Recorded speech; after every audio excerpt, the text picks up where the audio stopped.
me to change, they want me to change, but I ain't changing.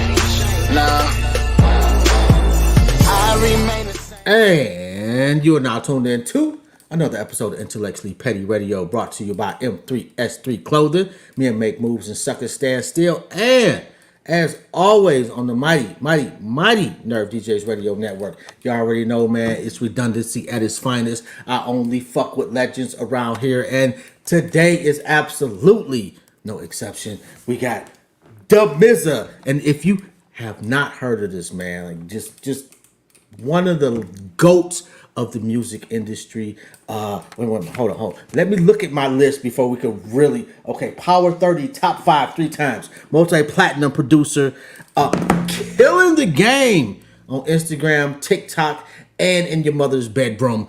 This is Damizza. How you doing? I don't think I've ever had an intro that cool. Oh, well, you know I've been working on my shit, man. One word you said, redundancy, is another word for consistency, which is my favorite word. And you are Mr. Consistent. How Thank you you. doing, man? How's your family? Man, it is great, man. I can't complain. I seeing this business the way that it is today, and being a part of its change has been one of the coolest experiences of my life. And to get the kind of support that I've gotten, and to be here talking with people like you, I mean, hey, it's a groove. Okay, let me start. Are you the old nigga complaining about shit not being the way it used to be? Yes.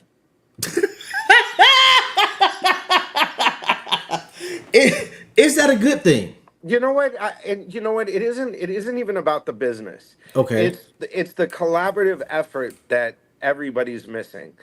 As artists and as people, our best time is spent when we're doing this. When we're communicating with each other and we're vibing and creating something. And when artists are not creating and they're sitting on the bench, then that's when they're up to no good. That's when the money problems, the drugs, the family stuff, the everything catches up with you. So when someone says they're complaining about the way that it used to be, I think it's more complaining about the opportunities that once were to work together.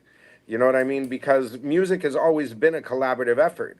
It's always been a jam. Going back to even going back to Johnson and Brown, or James Brown, and the Beatles and Elvis, and Sun Studios and Sony Music, and all of these things, is they were big collaborative efforts.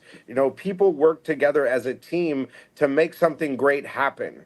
And that's not happening anymore. The synergy is being created with boxes. It's with electronics. Yeah. It's not. I mean, if I was an AI and just said, that interview today, let me just turn on the box. It wouldn't be the same. It would not. So Okay.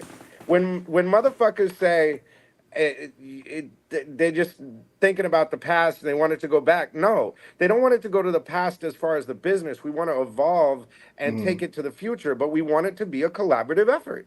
We want to have this kind of dialogue. Yeah. This country and this world was made on great debate and compromise. And the difference is people aren't compromising, and they're making up a bunch of shit and faking the funk. And that's where the bullshit comes in. Okay. The biggest story of the year got to be Diddy. Yeah. The gazillion bottles of baby oil. It's absolutely unfathomable. It tells me that you never know anyone But in this world. is that true?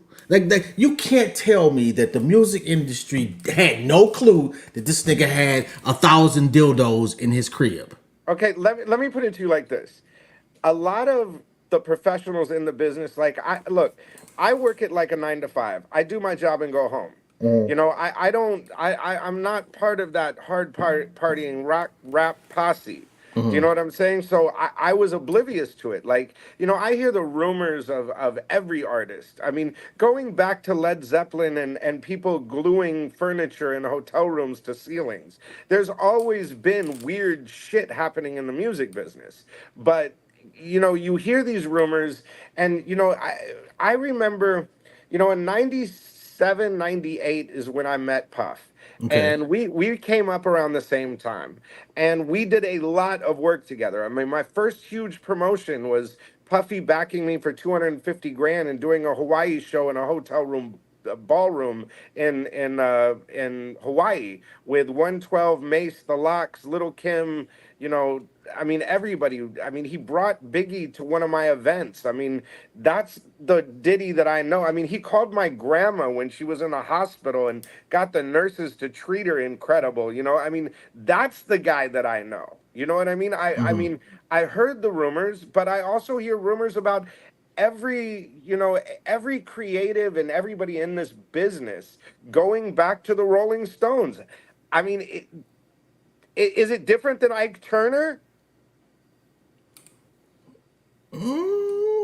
Yeah, I probably a little mean, bit. maybe a different Oh, format, if you will. But a lot different format. I mean, okay, Little Richard. Is it any different than Little Richard? You know what I mean? Like, You might have a are point with those that one. eras? I'm not saying specifically. I'm saying, you know, you mix Ike Turner and Little Richard, you got Diddy.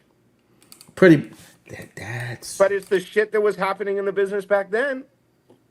And the sad part is that everybody has a story to tell once the story is told, but nobody has shit to say until the Yeah, shit hits the fan because I everybody's agree. eating off Well, of look it. at Weinstein. Look at Weinstein. Look at I mean, look at it going back to the old MGM studios and you know the casting agents that if the young starlet wasn't a hoe, then they didn't get put in the movies. You know what I mean? It, when was your first? When did Damizza? Personally, when did you say, "Okay, I've made it"? If I tell you that, uh, okay, I was in New York. I had just started at Hot 97. I woke up in Mariah Carey's house next to her. She was asleep in bed next to me. And I picked up the phone and I checked my voicemail. And there was a voicemail from Jay-Z cussing me out because I didn't call when I got into town. And it was like a system overload. It was like, okay, there's Mariah Carey, there's Jay-Z. Wow, like I'm going to work at Hot 97. We had all of this success at Power 106 and the Dr. Dre and Snoop thing. Yeah, I think that we're doing the right thing. How do you bag Mariah Carey? I mean, just like you'd bag anybody else, normal girl, Oh, just just more famous. And it wasn't even like that. It was more like, you know, we got stuck in a situation where we were together every day. I was helping her rebuild glitter, and we'd end up in the studio, then we'd end up back at her house, then we'd end up asleep. You know what I mean? And then just one thing led to another. So I mean, it was just like anything else that were to happen in life. although it sounds very normal to the rest of us, but very abnormal to the rest of us. Like it's fucking Mariah Carey, bro. It's a little different. Although I get the whole work relationship thing. The closer you are to a person, the less the person becomes quote unquote famous. Well, look, we're all human. At Yeah, the end of the day, we're all human. We all want to be respected. We all want to be loved. We all want to have these collaborative efforts. You know what I mean? And yeah. relationships are collaborative efforts too.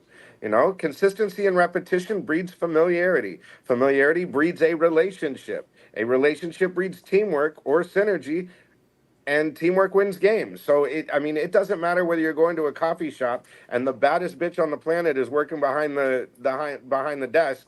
The first day you come in, and what do you want to order? I want this coffee. The second day you come in, oh, you want that? Yeah, okay. Third day you walk in, you want another? Yeah. Fourth day you walk in, hey, what's your name? Fifth day you walk in, oh my God, what's your name? You know, sixth day you walk in, hey, let's go grab a coffee somewhere else. Next thing you know, you're smashing. I mean, that's just Okay, how life works, right? Consistency and repetition. yeah, You're you got a point. familiar, You got a point familiar, there. relationship, we're banging. Are you? How much pushback are you getting from your Instagram posts from the higher ups? Let's just say the same way that some people, like you say, want to take it back to that. Some people just want to keep the status quo. You know what I mean? I mean, like for instance, the thing that I was saying about, Universal and making the TikTok deal. They're Hmm. not real happy that I want them to disclose what the TikTok deal is. Have they done that? Oh, of course. They've disclosed it. No, they haven't. I mean, but what I'm saying is I've misunderstood what you were saying. Yeah, I've been told of their discomfort. Yes.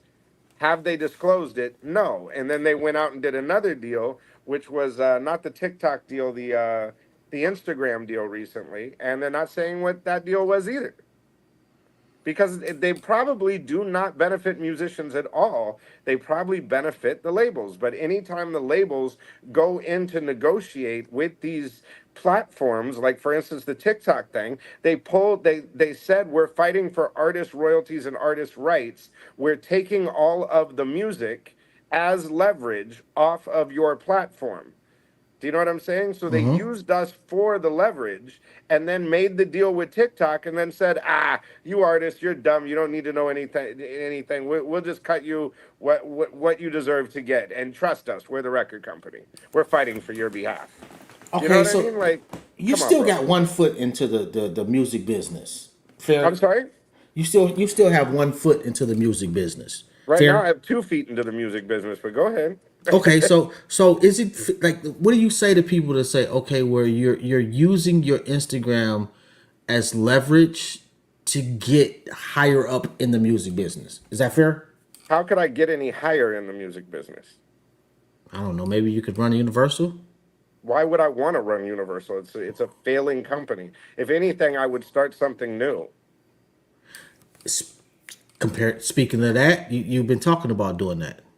And that's this morning I was at meetings all morning about it. So where are we at with that? Or can you talk Uh, about it? we're almost there. It Podcasting, well, look, music. it's all about finding the right partners. Hmm. Do you know what I'm saying? And I just haven't. I've got to be really careful because there are a lot of people that are very mad at what I'm doing. So the intentions sometimes are sabotage. Yeah. So right now I don't mean to sound arrogant or whatever, but I mean, what else could I possibly do in the music business except for help other people? I mean, at this point, you pretty much have done damn near everything. I mean, what haven't I done? You know what I What's mean? what's the Like motivation? helping people. It's always been my motivation has always been do what's best for the music. Music is what saved my life. Music is what has always consistently been there when nothing else has been there for me. I can always find solace in music. And the artist that gave me those moments. I can connect a song to every important moment of my life. Let me ask you this: what song helped you through the lowest point in your life? Music and me. Why? What was it about that song? Well, one, it was rest in peace, Nate Dogg, one of my best friends. Um, to have the honor, growing up as what they would call a white boy from Santa Barbara, Hmm. um, and you know, in the Vanilla Ice era, and to be told that you'll never make it in the music business, you'll never make it in hip hop. Haven't you ever heard of Vanilla Ice? This, that, and the other.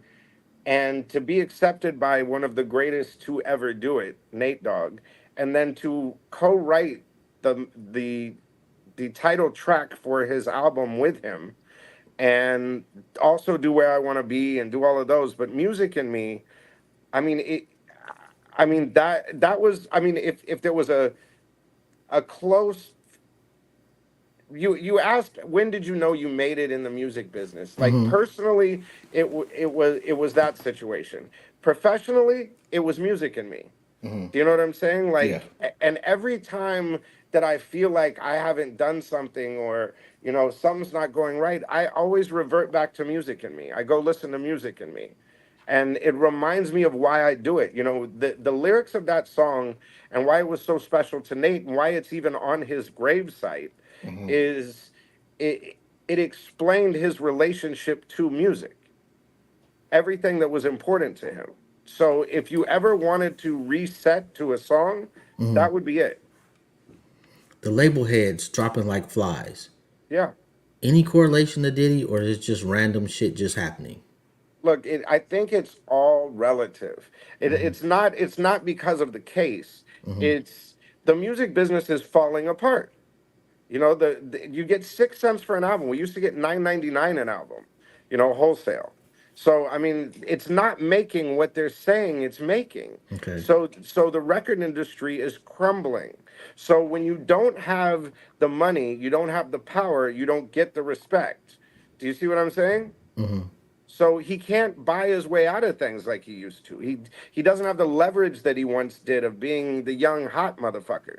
You know what I'm saying? So he can't get away with certain things. It's like even look at Jeffrey Epstein. Look at Harvey Weinstein. All you could say that even the Diddy thing is related to the Weinstein or the Me Too movement or anything. I think it's just a bunch of old guys that are getting older that Yeah. are losing touch with reality, that are doing these wild out shits, thinking they can still get away with this dumb shit.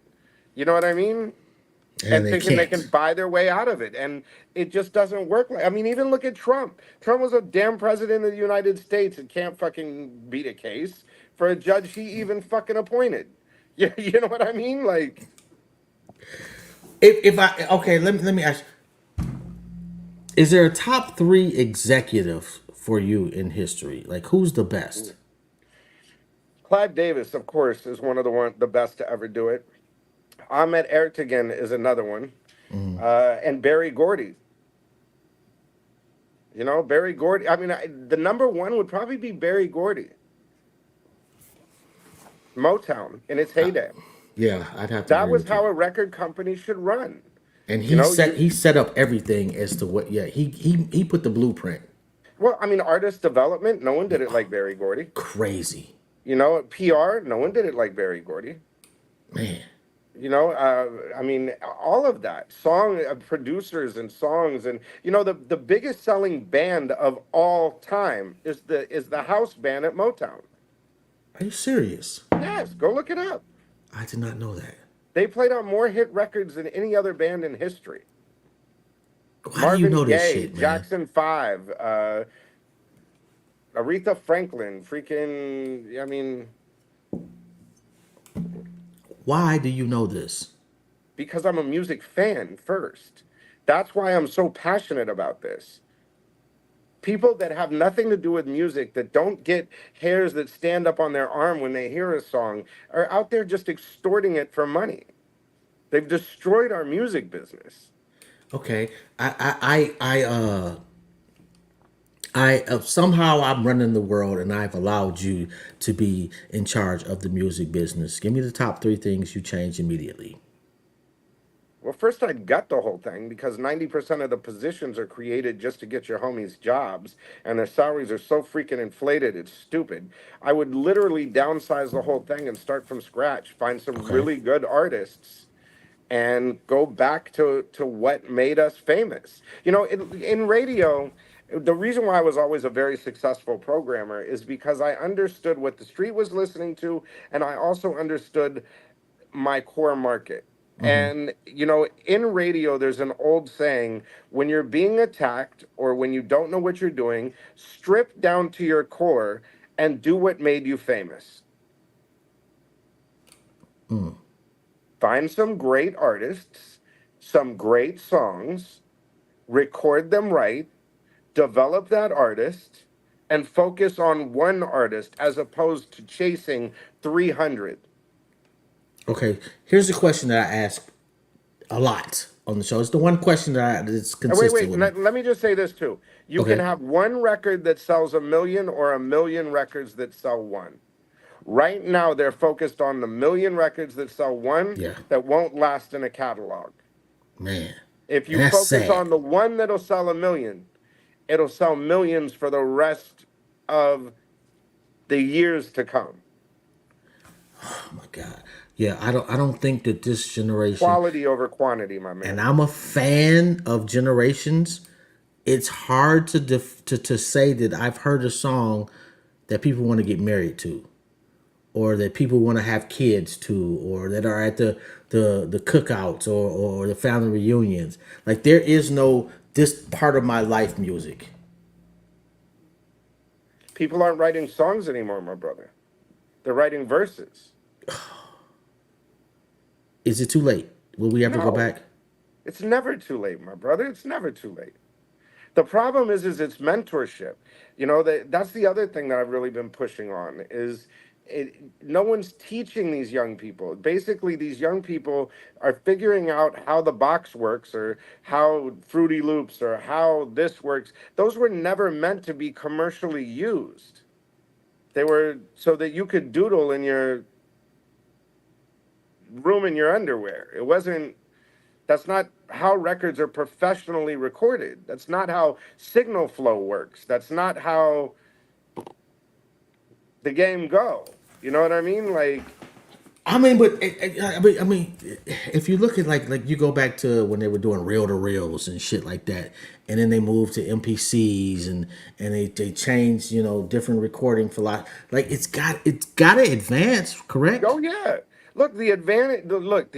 Look. Dre and I were the last two people in Los Angeles to move from tape to Pro Tools, and we protested it down to the very last day until they stopped making tape. Basically, you know what I mean? Like, but it had to get better. And you're never going to beat the sound of tape because there's something about magnetic particles.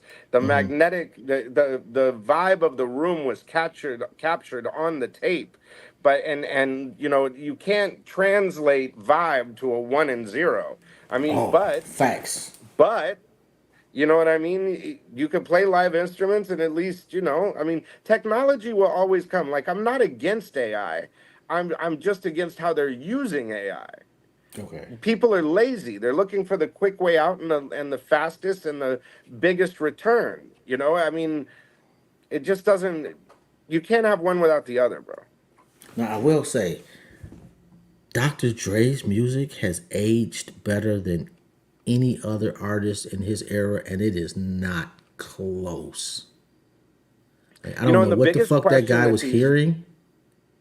the Go biggest ahead. question that I'm asked by the young people is, why doesn't my shit sound like 2001? And I said, well, maybe you're recording the shit the wrong way. What's the right way? I mean, study it. Each person has to find it. I'm not going to sit here and just give you the formula. You have to learn. It's a process. Find out what studio you recorded at. Find out what boards in there.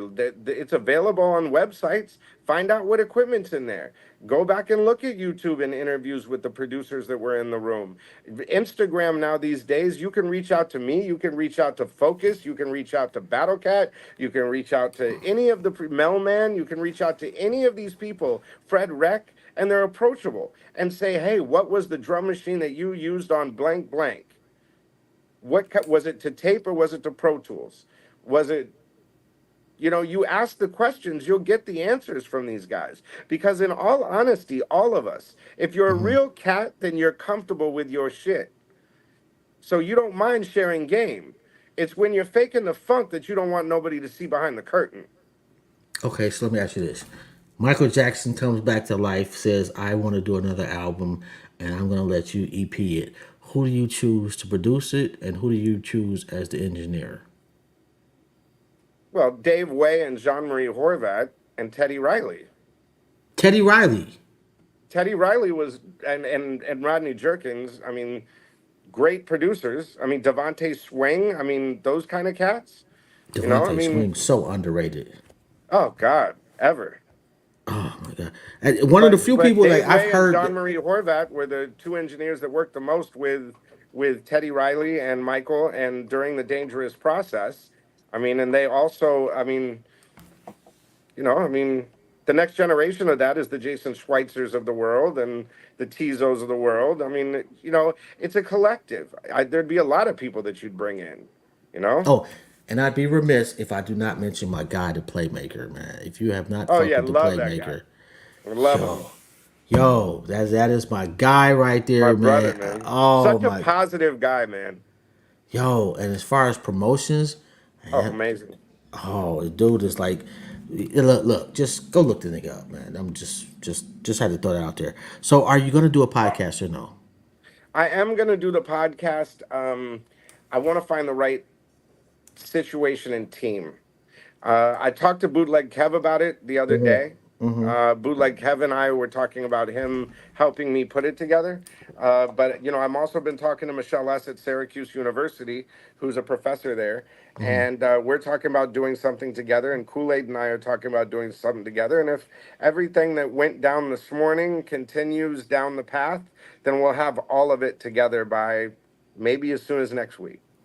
Totally unsolicited recommendation, Glasses Malone. Oh, Glasses Malone is, I mean, one of the most underrated people on the West Coast. That is my guy, and from a podcast that I've been telling him, man, Yeah, he needs you to. you are the fucking goat at that shit. Like Yeah. he has really out there opinions Yeah. that make so much fucking sense. Yeah. It is And he's a ridiculous. great guy. He is a phenomenally great guy. Yeah. Biggest I've known him a mistake you've very made. long time. Biggest mistake you've made. That I've made, Yes. being impatient in a lot of situations where I just wanted to go. I wasn't paying attention to, I mean, not stopping to smell the roses. You know what I mean? I mean, luckily, I have not made a lot of mistakes to where they were catastrophic. I've made a lot of mistakes personally, just you know, getting drunk and saying the wrong thing, or like like any normal person would. You know what I mean? Like, but we all make mistakes, but it's not the mistakes that you make; it's what you learn from them. And those if I'm gonna go down in a blaze of glory, at least I'm gonna learn something from it. You know what I mean? And So this is one like I think this is the one that I said I ask all the time. mhm. You're sitting on a park bench. God sits down next to you, and says you can ask me one question. It's got to be more than this. That's your question. Yeah, Is it more it's than got to be this? more than this. Do you? What do you think? Like, are What do we you mean? like when you say it's got to be more than this? Like how? Why is there so much negativity? Like, it's like, dude, everybody just, like I said, everybody wants to be loved. Everybody wants a hug. Everybody wants to collaborate. And we create these walls and we create these breakups to makeups. You know what I mean? It's all ego based. Whatever invented the ego, there's got to be more to it than this. You know what I mean? Like, what is the lesson here? You know what I mean? Like, the I human experiment is just fascinating to me, because it's like, where did it all start? Like, what created the two particles that smashed together that banged? Something had to create those. What I mean, from nothing, what became something? and you know what's crazy? Like, and I have some way out there views, but it's like, okay, what if we are the toys to Yeah, some huge thing out there, and we just like when I was a kid, I would play with magnifying glasses and ants. yeah, What if we are the ants? yes. Oh, That's why now you're starting to understand why I said it's got to be more than this. is it? How's the TikTok going? You close to 10,000, right? Yeah, well, we just hit 10,000, and the first couple of videos went over 200,000, and now with the Instagram, I had my first video go over 1 million this last week, and we're doing about between 500,000 and a million almost a day. So, so, Um, so does it make you think about the numbers? the only reason why I think about numbers is because I'm from radio and it's research. So I'm always looking at the demographics and the engagement and all of that kind of stuff, because to me it's a radio. You know Instagram is Power 106 to me, Okay, and the things that I do are radio breaks. okay. I'm a radio guy. I was a DJ my whole life. So when I hit the button, I don't know what I'm going to say. Like, someone will say something to me and I'll be like, "Oh, that's something I can talk about." I'll hit the button, say whatever it is, and upload it. That's it. That's how much thought is put into it. I don't think about it. I don't research it. I don't write it down. I just say whatever's on my mind in the minute and 30 seconds that it gives me. Okay, biggest song that you broke? Biggest song or biggest artist? Both. Eminem, as far as artists. Biggest song? That's tough, man. I mean, because there's been a lot of them. I mean, whether it's, Hi, My Name Is and The Real Slim Shady, or whether it's Still DRE, or whether it's Up in the Club. I never liked that song. I, I'm like one of six people that didn't like that song because apparently the whole fucking planet like this. I think Get Rich or Die Trying is absolutely one of the top five albums of hip hop of all time. hmm It just was the up in the club shit just didn't do it for me. It was a pop record. It was made for what it was made for. But What's the those drums, DJ Quick did those drums, and those drums snapped. apparently they did something because your man's went crazy off of that song. Yeah. Perfect hip hop album. But see, that's also the reason why it was a perfect hip hop album was you had Scott Storch, you had DJ Quick, you had Dr. Dre, you had Melman, you had Nephew, you had I mean, how many great minds were working on that album? You had Exhibit, you had Dr. Dre, you had DOC, you had Eminem, you had all of these great guys in the room. How could it not be one of the greatest albums ever? What's a perfect hip hop album for you? Probably the Marshall Mathers album. Really? Kill You was one of my favorite records ever. That, and one of the best records I've ever, like, the cleanest record, the record that I love the most, my favorite song is To Live and Die in LA by Tupac. QD3, the way those guitars got put in, and I mean, that record is just genius with the singing and everything. It's just the all night long Mary Jane Girls drum type thing, or I mean, it's a perfect record. That and California Love. See, me personally, like I mean, like perfect album, probably Doggy Style or Illmatic for me, and for polar opposite reasons. Illmatic literally captured New York, and Doggy Style captured so much of what LA was at that time. Yeah, but you can say that about the Chronic too. The Chronic just wasn't as perfect as Doggy Style. Like the Chronic prepared them for Doggy Style for me. Yeah, I mean, look, when you're talking about records like Doggy Dog World, and you're talking about records, I mean, really, if you stop and listen to Doggy Style, it's really NWA, uh, uh, uh, straight out of Compton. I mean, if you really listen to, the It's like style the of it, it's like the orchestra version. yes, yes, it's the evolved musical version of Straight Outta Compton. Facts, and that's the beauty. That's why I say, as far as like the Chronic and Doggy Style, like the Chronic was like right there. Yo, but All Eyes on Me was the perfect answer to Doggy Style. Oh, there's a couple of songs on All Eyes on Me. I'm like, yeah, not gonna Yeah, lie, but it was a double CD set. If it was stripped down to 10 songs, that they should have done that. To it be would have quite been, honest, it would have sold so many goddamn yeah, copies. they But deprived and greed deprived Pac of a classic to rival all classics. well, my personal theory on that is he wanted to get off death row as quickly as possible, and he could turn in 2 albums and do it in one shot. You know what I mean? What are your thoughts on Death Row as a whole? I think it holds an immense place, or an iconic place in the history of rap music.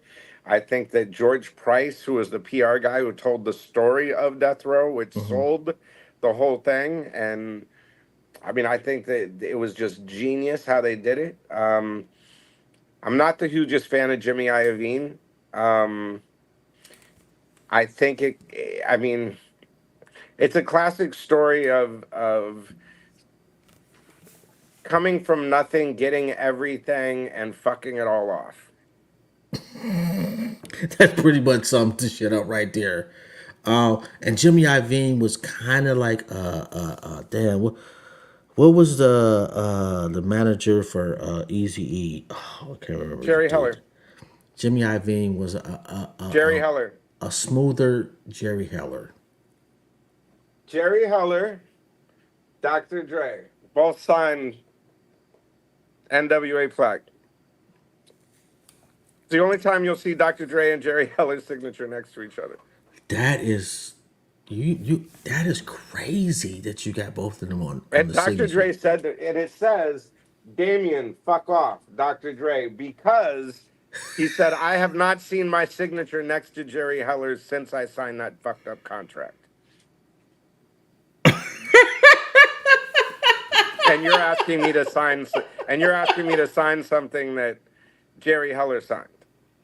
Yo, that is crazy. And I didn't even think of it like that. I went, good point. He goes, no, no, no, I got you. And he just said to Damien, fuck off, Dr. Dre. Does Easy get the credit for that he deserves? He should.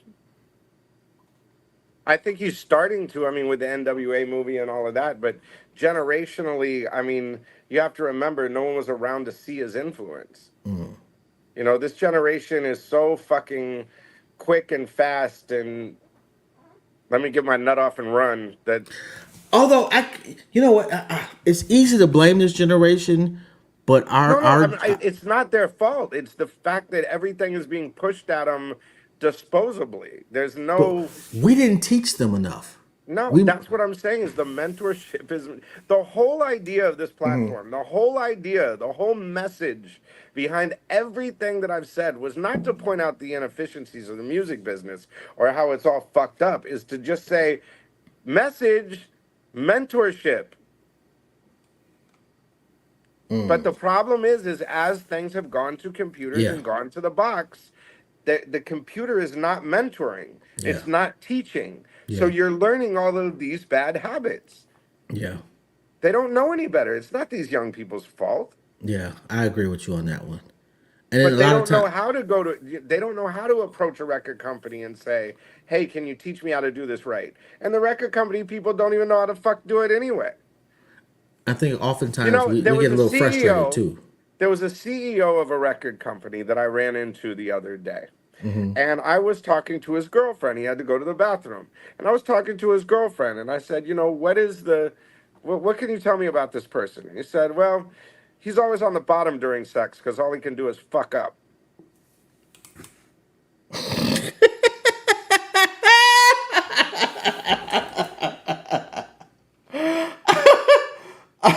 That comes from giving people jobs that went to school and didn't get schooled. All of these guys who got bullied, these, like, for instance, these cops that are beating on people that have authority issues and shit like that. I Yeah. mean, that's the problem. These kids that weren't raised right, that, got bullied and got angry and said, I'm going to pay everybody back for my bullshit or whatever it was. The cowards of the world that don't want to stand up for themselves or couldn't stand up for themselves and now want to pay everybody back for it and be vindictive. I mean, the Donald Trump vibe of the world. That's what that is. I mean, well, judging by the numbers you've been getting, people want something different, Yes. and you are bringing it in spades. Well, thank you, brother. And I'm humbled by it. if nobody tells you today, man, I'm proud of you for doing that. Well, thank you, sir. I appreciate it. Is it too much? Is it too much of a request? No, if I'm understanding the question correctly, I don't do this for anybody but myself. You know what I mean? It's like my diary. It's my, I mean, I literally am just sharing my day with people. In this music business, it's giving them a front row seat to what I'm seeing every day. If I'm going to Be Real TV, I take you with me. If I'm going to a meeting, I take you with me. If someone calls me up and says, hey, they let 150 people go today, I tell you about it. You know what I mean? I want people to understand how the music business really works, not as the way they see it on television or they see it in being described by people who aren't even in the music business. I mean, a lot of the people that teach music business in these colleges and shit like that learned from a book. They didn't learn from experience. So how are you an expert in the music business if you never, the reason why I did beats, the reason why I rapped, the reason why I did radio, the reason why I did records, the reason why I did all of it was because I never wanted anyone to ever be able to say to me, you don't know because you never did blank. You don't know what you're talking about because you never did blank. There is nothing in this business that you can tell me because I've done every job there is from the mailroom to the CEO position. I've done it all. So when So people, I know people that are getting fired are giving you a call. Biggest gripe they're telling you about. just that, I mean, they're getting fired over numbers that they have. I mean, it's the biggest gripe is there's these, for instance, there's these CEOs that are making $365 million, okay, for beating for beating their numbers that quarter for that quarter, but they fired half the staff to do it, and then getting a $300 million bonus for it. Where if you weren't going to get the $300 million bonus and you just did your fucking job and got your $300 million salary that you're already getting, you wouldn't have to make all of those cuts. But for one selfish CEO to get a $300 million bonus or whatever the fuck it is, they're cutting out half the staff. But what they don't realize is by cutting half that staff, how are you going to make your next quarter? But they don't care. It's $300 million in the bank. Yep. And they're not going to be there after that. They've made their 600 million over 2 years, and they're like, "Fuck it, I'm done." It's hard to argue with $600 million over 2 years. For one person, but look what you destroyed to do it. That shows me that you're a CEO. You don't care about the music. Yeah. Where back in the day, Barry Gordy, is it about the music or the money? It's about the music, and then it'll make money. Do you know what I I'm think, saying? Like, yeah, you go yeah. back to the old executives, Valazzoli and Polly Anthony, or even Jimmy when he started out for the right reasons. He's making records with John Lennon. You know what I mean? Like, as a producer, Rattle and Hum by U2, like, those type of things. Look, you said the thing about Dre. The reason why Dre stands the test of time is he's never done a record for money. He's doing it for the Sonics and for that very reason. So that 50 years from now, you can listen to that and it'll still be timeless. Yeah. And that guy makes, oh my God. I mean, go There's, listen to a Queen album. Go listen to Elton John. Go listen to, I mean, Guns N' Roses. Go listen to Nirvana. you know Go who I listen listen to to? Tina Marie. Tina Marie, Rick James. Oh my God. Incredible Beautiful, records. beautiful music, beautiful songwriting, beautiful musicianship, and the quality of recording is Yeah. crazy for something back in this fucking 70s, early 80s. Well, and that's the thing is back then we would strive to be, it was a contest. We would strive to be good at what we did. Now it's like, fuck it, I'm a star. I just, whatever I do is going to be dope. So just, I'll sit here and yodel, I'll fart on a record. I mean, when I look, I have nothing against Ice Spice, but when I'm sitting to talk about farts on records, I'm like sitting there going like, bro, you the shit. You think you the shit. You're not even a fart. I was like, Yeah, that part. And I like my mother was very progressive with music. Like she bought me my first rap album, The Fat Boys. She was never one of those, oh, rap is horrible, don't do this. And I've tried to carry on that tradition, but every once in a while I catch myself and some of these artists, man. Well, look, I mean, it's funny because even with the old rock guys, I remember when I started working like with some of the old rock guys, like the bass player for Neil Young, the drummer from Tom Petty and the Hmm. Heartbreakers, J.R. Robinson, who worked with Quincy Jones for years, was a great friend and or is a great friend, and and just getting around those old rock guys. Some of the old rock guys, they were like, you do that rap shit, that black shit, blah blah blah, all this kind of shit. And one day I looked back at one of them and I said, you're starting to sound like your parents with Elvis. Yeah. And they went and they caught themselves and they're like, well, okay, wait a minute. Send me a record. So I'd send them all Dear Mama. Mm. And all of them called back and said, I need more of that. Send Yeah. me more of that. That was the genius of Pac, is that Pac could capture your soul. Yeah. And But that's what music is but how about. you look at it, like for instance, I don't want to sound like one of those old guys when it comes to an Ice Spice. Great, drill music, whatever, whatever. But I'm saying we have to have a balance. Yeah. There has to be the Tupac Dear Mamas, Yeah. but yeah, there can be the farts. You know what I mean? Like Yeah. there's room for everybody. As long as you're creative and you're making something that connects with someone, then you're doing the right thing. You Like know? there's a song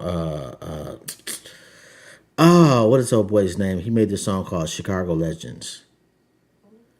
And it was about giving respect to he was in one gang and giving respect to all the legends of gangs in Chicago. And even though and I shouldn't be a drill music fan, I'm completely a drill music fan. But it was such a beautiful way of showing almost a reverent, almost a warlike reverence to everybody. That Yeah. I thought, oh my God, Duck, FBG Duck, that was his name. You know, when you say stuff like that, it also reminds me of like working with Jim Brown and Harry Belafonte and James Ingram and those guys, Hmm. rest in peace. Because when you it's like, we were talking about the death row thing, you Hmm. make some success and you don't know what to do with it. Right. Those guys, when I hit the plethora at Power 106 and Hot, and we had those successes, those Hmm. were the guys that pulled me aside and said, hey, young fella, now you've got to use that to for good. Now you've got to switch this into the mentorship gears. Hmm. And that's what's missing is the elders that have enough respect with these young people to pull them aside and be like, hey, bro, this is how you really do this. Yeah. Yeah. And that's all that I'm really trying to be at the end of the day is the big homie to these little kids, these young, not the little kids, but the young rappers, producers that are coming up that want to find that door. I kind of feel like I'm just the gate between the two things. Like I have enough respect from the elders to where I can walk into any meeting. No, I mean, look, at the end of the day, what can fucking the chairman of Universal say to me? He was my fucking local in Santa Barbara. I mean, when I was in Santa Barbara at 15 years old, Monty Littman was trying to get me to play records. You know what I mean? So at the end of the day, if I say something, what the fuck is he gonna say to me? I think that's enough said right there. Do you know what I mean? Like, what, you're gonna argue with me? Like, I'm telling the truth, and you're bigger than me. You know what I mean? Like, and I want to be that doorway. I want why aren't there young artists and producers that Monty and Avery are mentoring and instead of just squeezing the heck out of these freaking Spotify fake bot streams. You know what I mean? Like it just doesn't make sense to me. And I will say that I think you are that gateway. And I'm happy to do it. And we appreciate you for. Thank you. I can't speak for the world. I can say I appreciate you. Well, You, I'm so blessed to be surrounded by the people that I am to keep me in the reality of what we're doing. and if there's anything possible that I could ever do for you, don't hesitate to ask. And I got Vice you. versa, my brother. I truly, truly, truly appreciate you stopping Thank by the you, sir. platform. You have a phenomenal day on purpose, bro. Thank you. It was an honor being here. Oh, it was an honor talking to you, man. Have a good one. We'll talk again soon. Peace. Y'all already know, man. This is Jobs. This has been another episode of Intellectually Petty Radio. We're not fucking around over here, man. Y'all get gets. We just have regular interviews. Anyway, on that note, I'll see y'all next week. I think at 4 o'clock, I got Amani coming on. 5. We got 3 interviews next week, Thursday. Well, because I fucking can. Anyway, on that note, we out.